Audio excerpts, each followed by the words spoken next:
Your life better than mine, I have to be honest with you. Sailing on those beautiful waters all the time, you're so lucky. Because the American sailor never quits, never fails, and never, ever lets us down. They've never let us down. Thank you. Thank you. And we're honored to be joined today by service members representing every part of this great naval tradition. Our incredible surface warriors are the reason America's enemies tremble at the sight of a Navy ship haze gray or underway. The instant U.S. carrier, cruiser, or destroyer breaks across the horizon, every tyrant and adversary on the planet knows their choice is very simple. It's leave America in peace or be blown up in fire and fury never seen before. All over the world, people know of the skill, nerve, swagger, and sheer attitude of the boldest and most daring pilots on the sea, the U.S. Naval aviators, and I just got to witness it with Melania. They land screaming jets on pitching decks in the dark of night with no room for error. There's no room for error. The greatest pilots in the world. And while Navy pilots rain down pain from above, the greatest adversaries fear the daring deeds of our silent service below.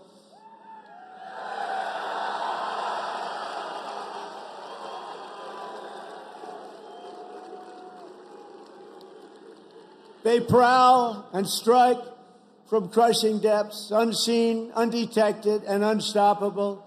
They are our brave submariners. Where are the submariners? And they are brave. The most lethal weapon in the world, I will tell you, nobody knows where it is, and what it carries is nothing that carries weaponry like that. And we're 25 years ahead of any other country when it comes to submarines. Nobody's even close. Nobody can match us. No roll call of Navy warriors would be complete without recognizing some of the fiercest and most elite commandos in the history of war. They are the toughest, and there's nobody tougher. It's just nobody. That's what they tell me. There's nobody tougher. It's called the Navy SEALs. What do you think about the Navy SEALs? Where are the Navy SEALs? We're not going to mess with the Navy SEALs. They are great. Thank you very much. Incredible people. And, of course, our enemies have learned to dread that special cast of warriors who have charged forward almost everywhere America has seized a stronghold or stormed a beachhead. They call themselves the Leathernecks, the Jarheads, the Devil Dogs, but we revere them as the United States Marines.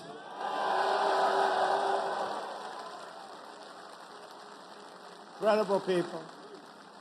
Incredible people. With us today are some of those who have led these exceptional men and women. They've led them like nobody else. And I'll tell you, a person I'm very, very proud of. He has stepped up, and he's hitting home run after home run. They love him. I want to introduce again a man who's just exceptional. I'm so happy with this choice. Secretary of War, Pete Hegseth. Thank you, Pete. Doing a job. I said, Pete, what do you think? You know, we used to call it Secretary of War, the Department of War, the War Department. Now we call it Defense. And I don't know, would you ever want to, you know, we won World War I. We won World War II. We won everything in between. We won everything before. And all of a sudden, they decided to change the name. They went woke then, too, you know. Woke is a long-term word. I said, what do you think about changing it to the Department of War? He said, I love it, sir. And that was about the end of it, right? That was the end of it. Thank you, Pete. Great job. He's a great leader. Also, Secretary of the Navy, a very, very successful man. He gave it all up to do this, and we're designing more ships. We have more ships being built shortly. We're going to have more great ships being built than we've ever had being built in the history of the Navy. John Phelan. John, thank you. Great job, John. He made a lot of money in the private sector, and I said, you want to do this, John? We need a lot of ships, so we need them fast. And he said, I want to do it. He gave up a lot. gave up everything to do this. But he's loving it, and he's doing a fantastic job. Chief of Naval Operations, Admiral Darrell Caudle. Admiral, thank you. Great job. Rear Admiral Gavin Duff.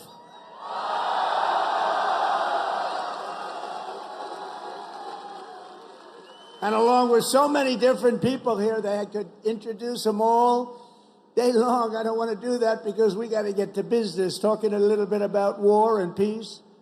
But along with your great officers here at Norfolk Naval Base, Vice Admirals John Gumbleton. John, thank you. Thank you, John. Great. Young guy. You're a young guy. Great. Doug Perry and Rob Goucher. Thank you. And a very special thanks to a man who just got a 93% approval. He runs the Veterans Everything, I call it. He's Veterans Everything. The VA Secretary Doug Collins. He's doing great. Thank you, Doug. Doing a great job. Ambassador Monica Crowley. Monica, thank you very much. A man that everybody loves. He was my doctor in the White House, and I got to know him very well. He was also the doctor for Barack Hussein Obama. Have you heard of him? And he was the doctor for a man named Bush. And at a press conference, they asked him, who's in the best shape? Who's the healthiest? Who's the strongest? Who's the best physical specimen of the three? He said, that's easy. President Donald Trump. And I said, I love this guy. I said, I love him. Ronnie Jackson, he's now a congressman, as you know. So he was an admiral. He was the chief doctor. He was the whole boss of doctors. And now he's a very, very successful congressman from Texas. Thank you, Ronnie, very much. And I appreciate those words. I'll never forget them. Jen Kiggins. Jen, thank you. John McGuire. Rob Whitman. Dan Crenshaw, Derek Van Orden. These are unbelievable, talented people that are with me, and they fight. Thank you very much, fellas. Thank you. Thank you very much, darling. These are great Congress. I say Congress warriors. That's what you have to be today to be in Congress if you're going to make it. I also want to recognize all of the newly pinned chief petty officers. You got a lot of them here today. I had to approve it. Who recently earned their anchors and now bear their venerable title, Navy Chief. Navy Chief. Thank you, Navy Chiefs. Let's also express the gratitude of our entire nation to every Navy veteran who has come out to honor this big anniversary. We see so many veterans. I saw backstage, I was shaking hands with veterans all over the place. And they are great. And they're respected and they're loved. Thank you very much. Stand up if you'd like. Thank you very much.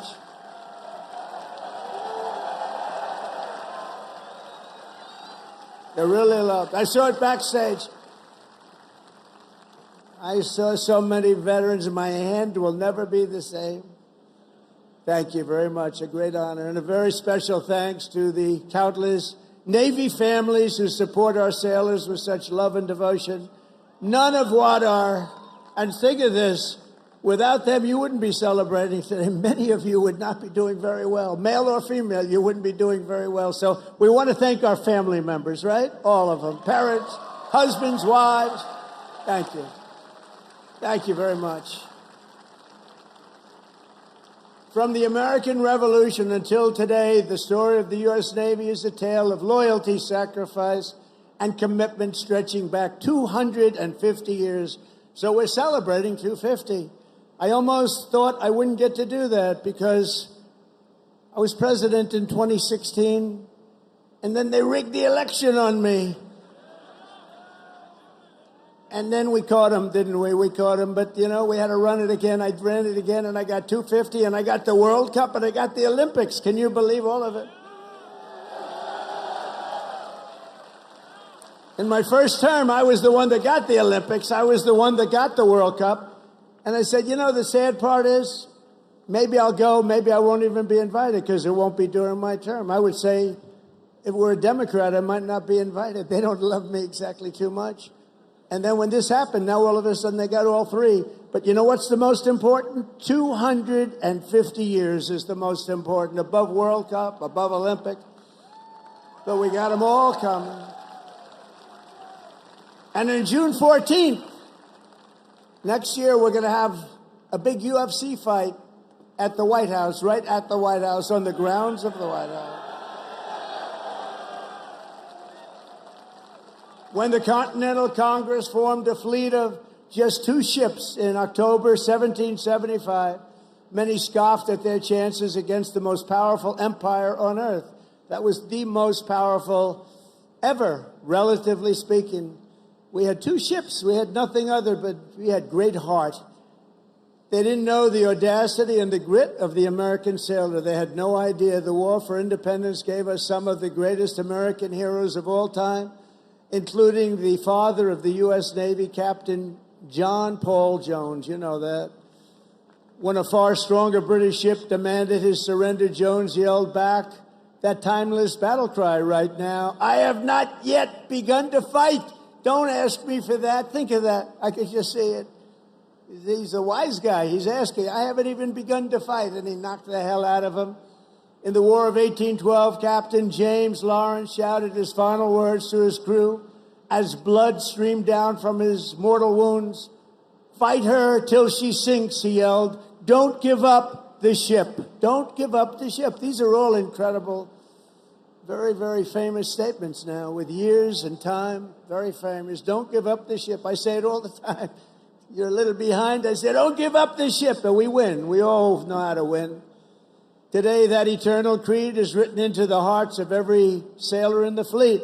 America's Navy never, ever gives up the ship, right? We never give it up. Another titan of the early Navy was the great Commodore Arthur Sinclair. He defeated the French in the Caribbean battle. And then he went to work on the Barbary pirates off the coast of Tripoli and raided British forces when they were so powerful in 1812, the War of 1812. He raided them. He was knocking them out one by one. Everyone said, where does this guy come from? And we're all descendants when you think of it. Commodore Sinclair went on to become the commanding officer here at the Naval Station, Norfolk, right here, where he founded a nautical school for officers that eventually became the one and only U.S. Naval Academy.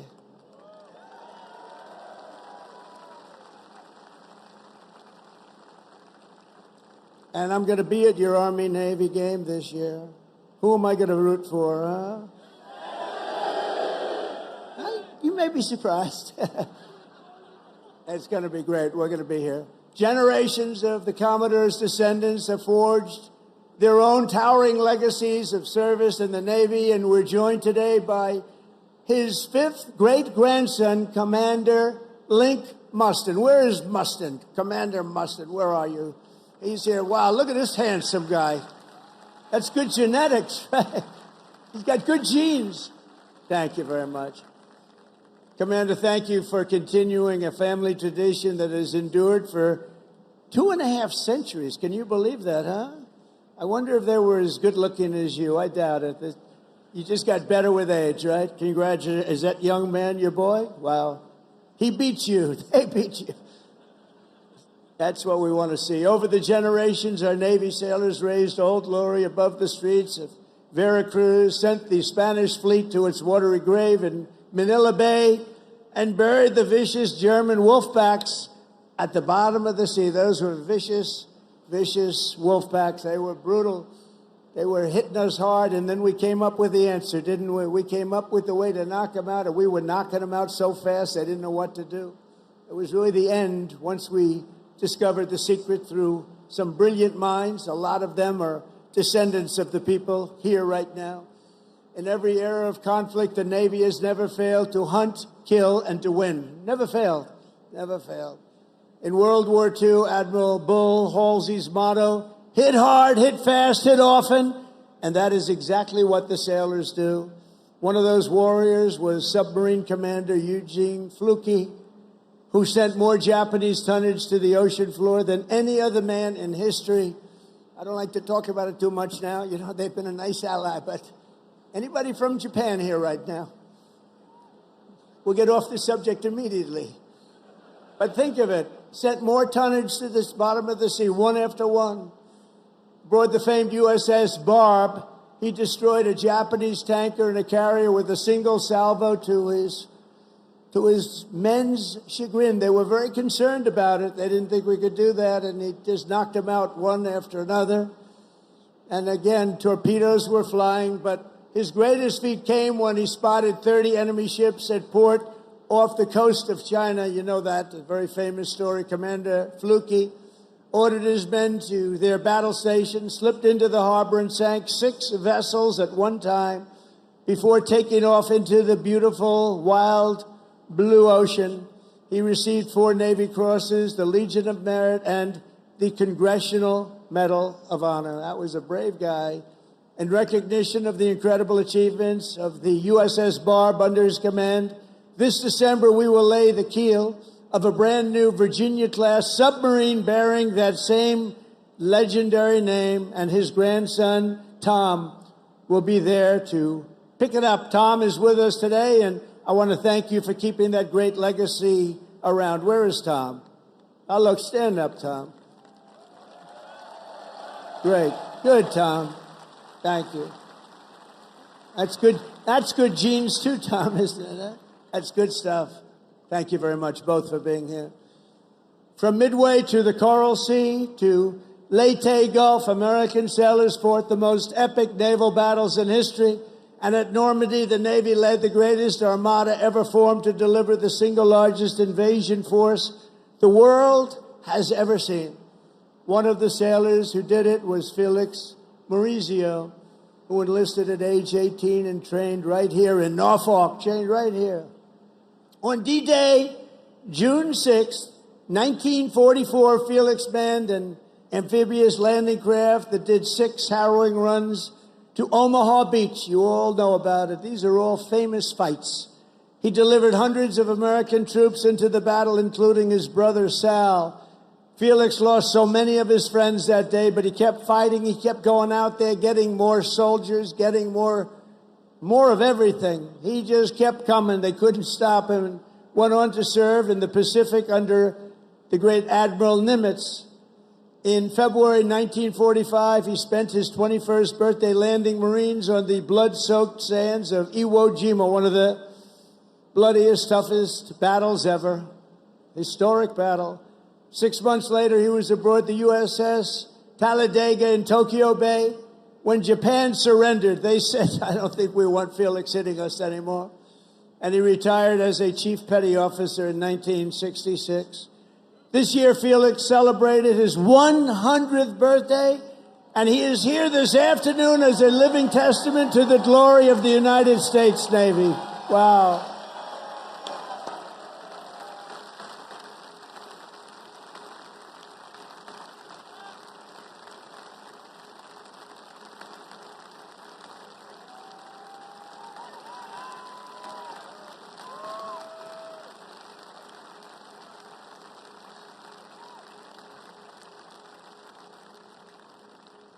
That's great. He looks good. Felix, you look better than I do. I'm not happy about this, Felix. No, they don't want to mess around with him. And Felix, we salute you. Thank you very much. Incredible. 100 years. In Korea, American sailors and Marines carried out the daring landing in Incheon and flew more than 250,000 combat sorties against the enemy. It was an amazing effort. In Vietnam, the Navy unleashed Operation Rolling Thunder and deployed a brand new unit, the Navy SEALs, to tear up Mekong River Delta. Problem with Vietnam, we stopped fighting to win. We would have won easy. We would have won Afghanistan easy. We would have won every war easy. But we got politically correct. Let's take it easy. We're not politically correct anymore, just so you understand. We win. Now we win. We don't want to be politically correct anymore. And history will never forget that it was the SEALs who stormed the compound at Osama bin Laden and put a bullet in his head. Remember that? And please remember, I wrote about Osama bin Laden exactly 1 year ago, 1 year before he blew up the World Trade Center. And I said, you got to watch Osama bin Laden. And the fake news would never let me get away with that statement unless it was true. But I said 1 year before to Pete Hegseth, I said 1 year before, where's Pete? In the book, I wrote, whatever the hell the title, I can't tell you. But I can tell you there's a page in there devoted to the fact that I saw somebody named Osama bin Laden, and I didn't like it, and you got to take care of him. They didn't do it. A year later, he blew up the World Trade Center. So we've got to take a little credit because nobody else is going to give it to me. You know the old story? They don't give you credit, just take it yourself. And it was the U.S. Navy that dumped his wretched corpse off the decks of the Carl Vinson to sink into the dark abyss. The Navy's central role in the defense of our liberty continues to this day.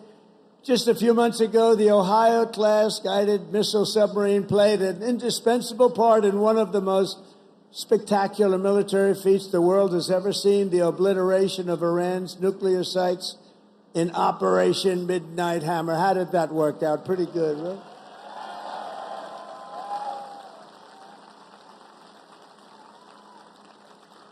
And we shot 30 Tomahawks, you know that. On top of, after the B-2, how about that? The B-2s, what they did, those beautiful flying wings, what they did, they hit every single target they hit. And just in case we shot 30 Tomahawks out of a submarine, every one of them hit too.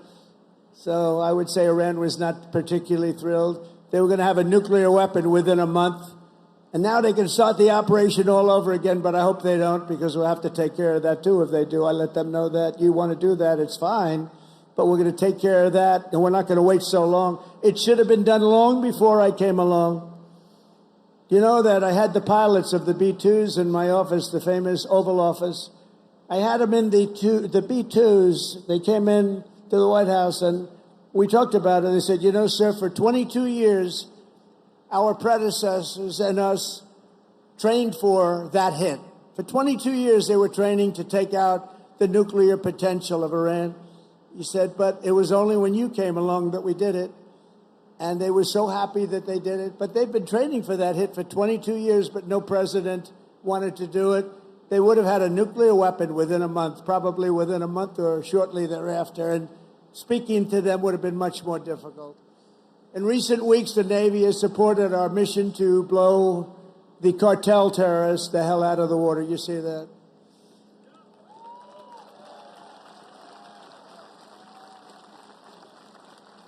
And, you know, there are no boats in the water anymore. You can't find any. We're having a hard time finding them. But, you know, it's a pretty tough thing we've been doing, but you have to think of it this way.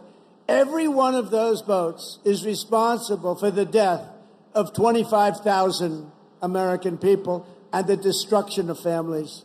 So when you think of it that way, what we're doing is actually an act of kindness.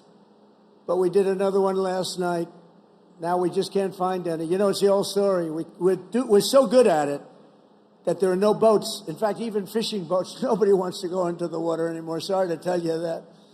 But it's we're stopping drugs coming into America, if that's okay. We're stopping drugs at a level that nobody's ever seen before.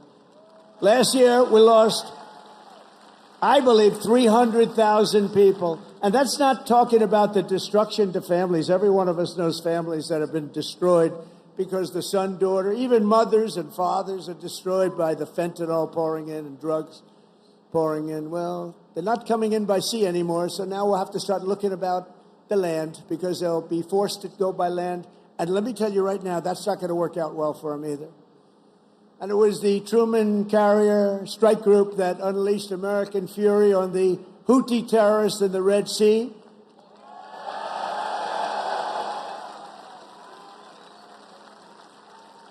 And as you know, they settled.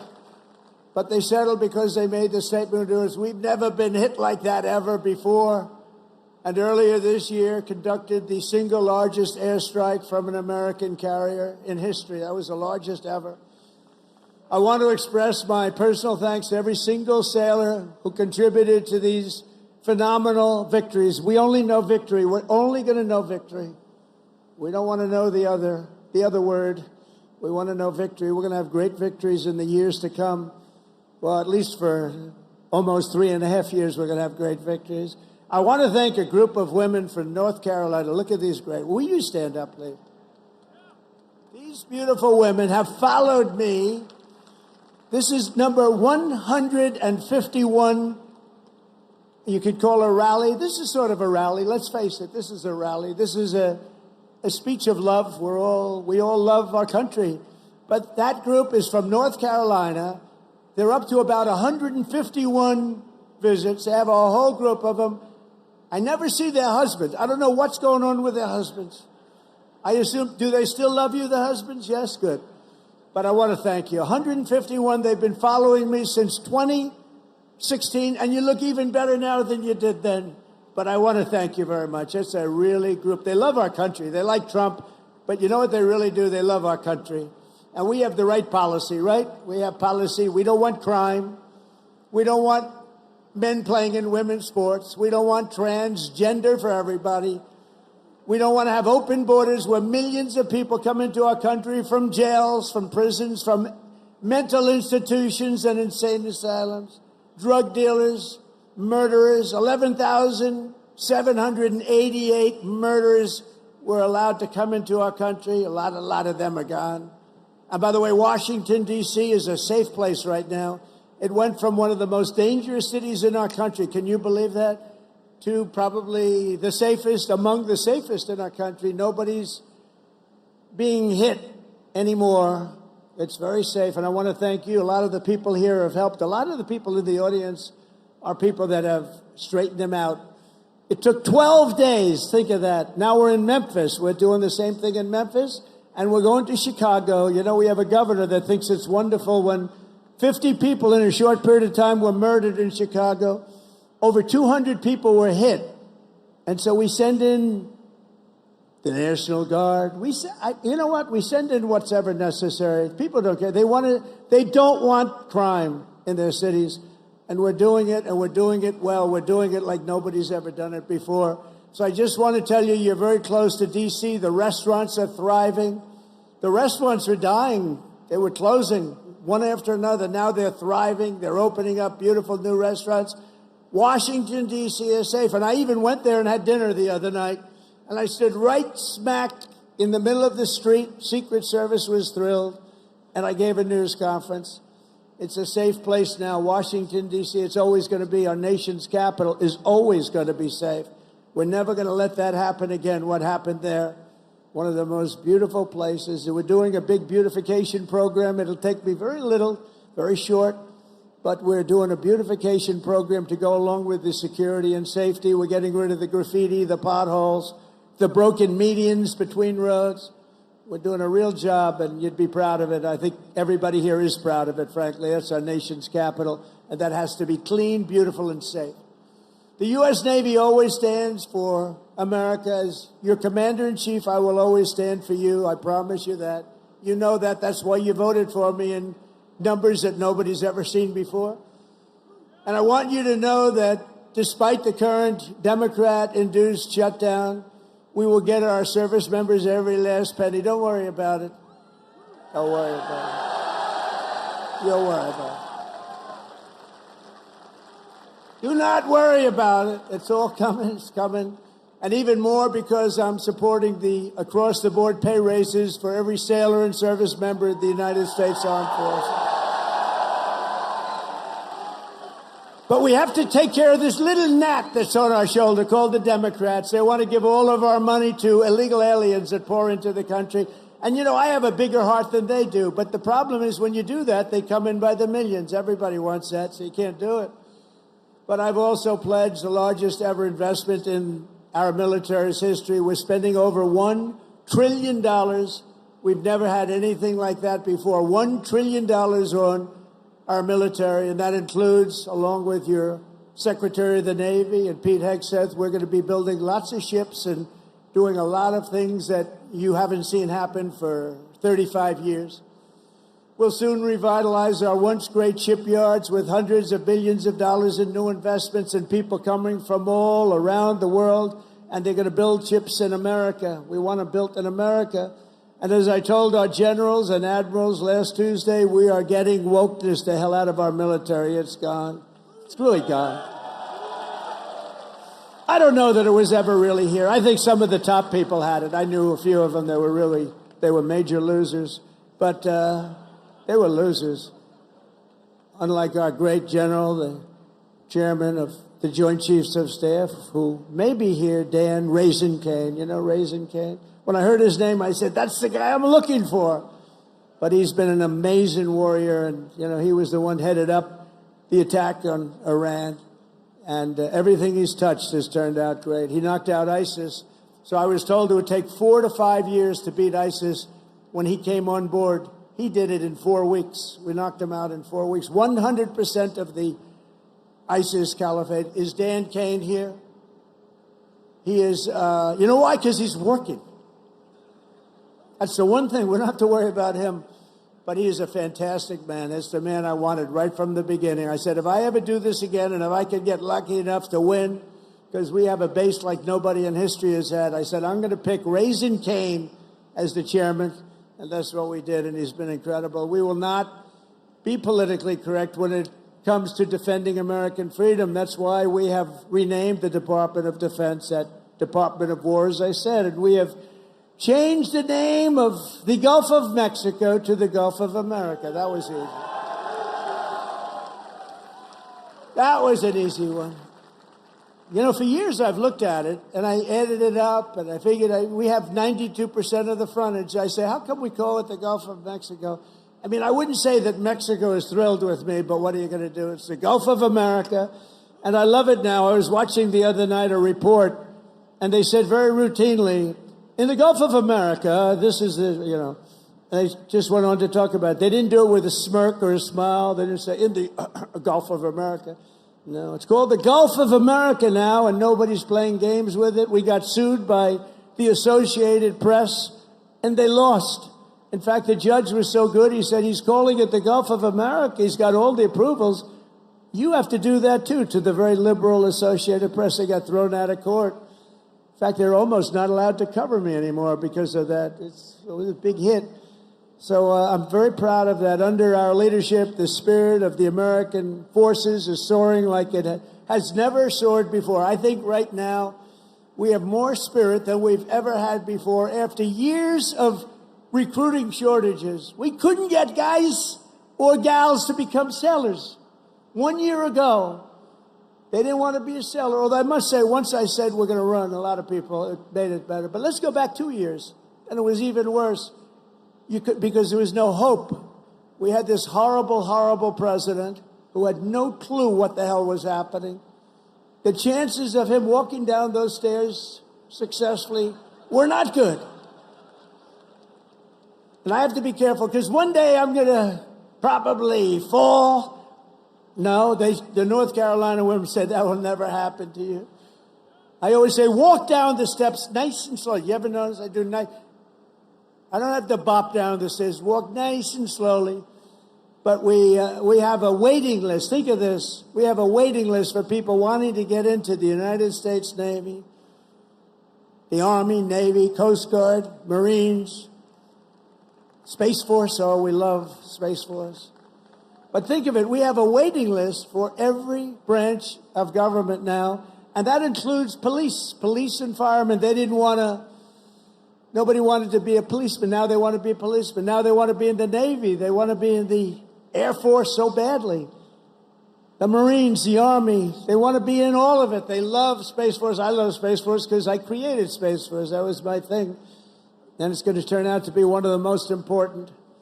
But 1 year ago, our country was dead. We had a dead country. People say, sir, you shouldn't say that. It's too straight.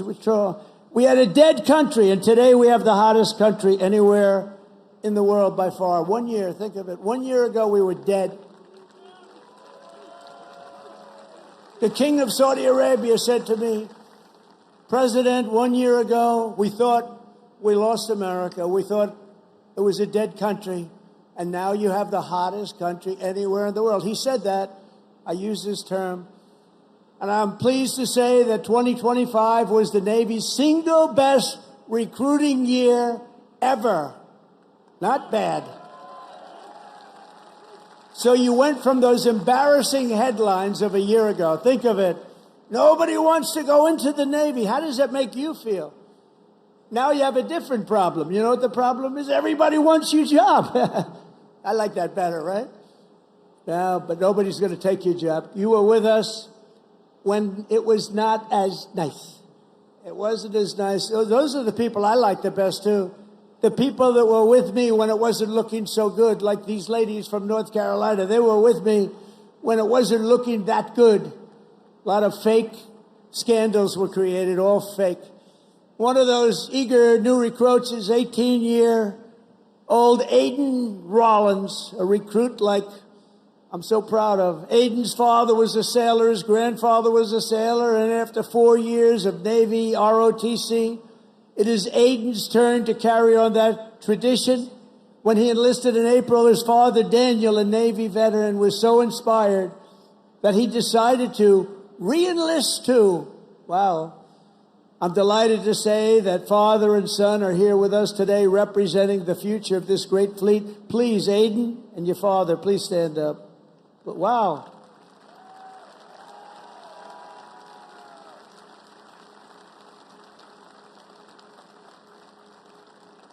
Wow, that's a good-looking family, I tell you. Thank you both. That's a great story. Beautiful. Your father looks pretty young, Aiden. I mean, he's a young-looking guy.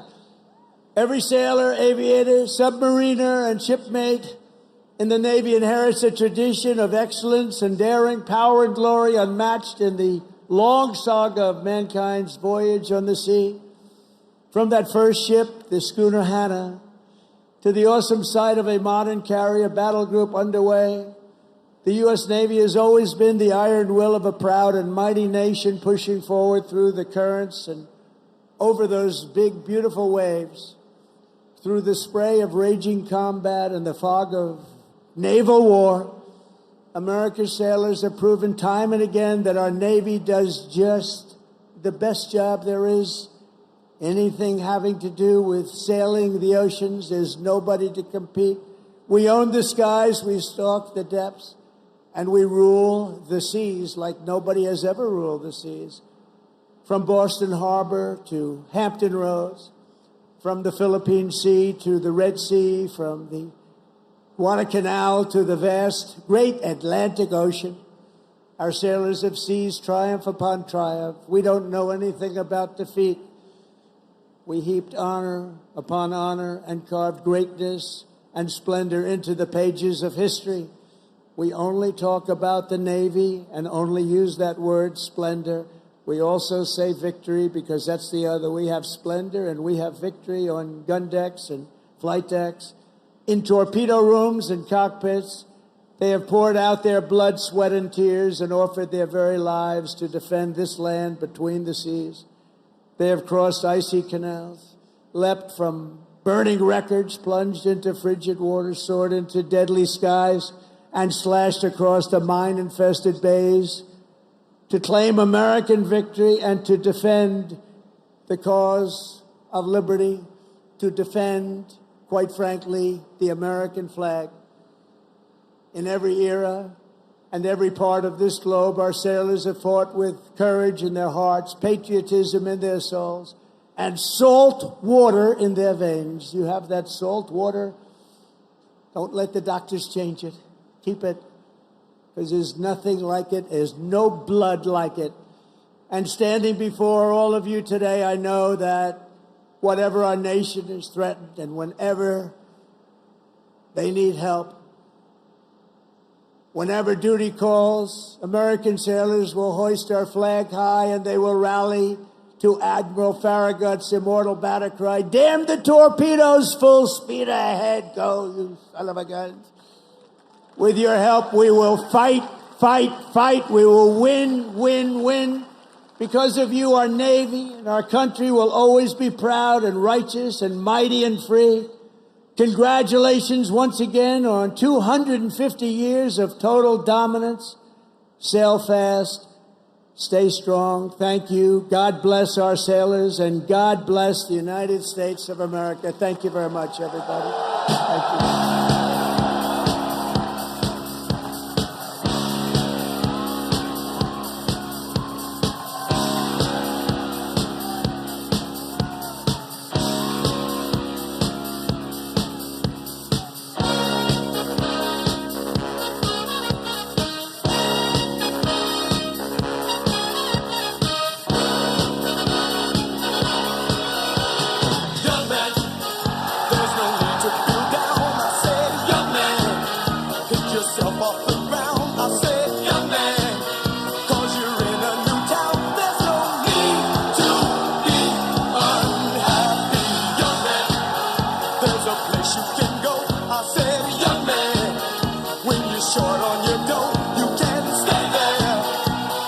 sure you will find many ways to have a good time.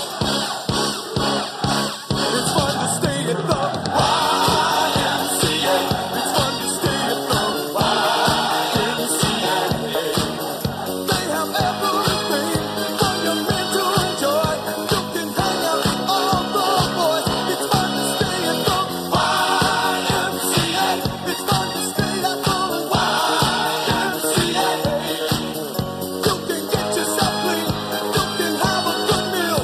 You can do whatever you feel. Young man, are you listening to me? I said, young man, what do you wanna be? I said, young man, you can make real your dreams, but you got to know this one thing. No man does it all by himself. I said, young man, put your pride on the shelf and just go there to the YMCA. I'm sure they can help you today. It's fun to stay at the YMCA. It's fun to stay at the YMCA. They have everything for your men to enjoy. You can hang out with all the boys. It's fun to stay at the YMCA. It's fun to stay at the YMCA. You can get yourself clean. You can have a good meal. You can do whatever you feel. Young man, I was once in your shoes. I said I was down and out with the blues. I felt no man cared if I were alive. I felt the whole world was so tired. That's when someone came up to me and said, young man, take a walk up the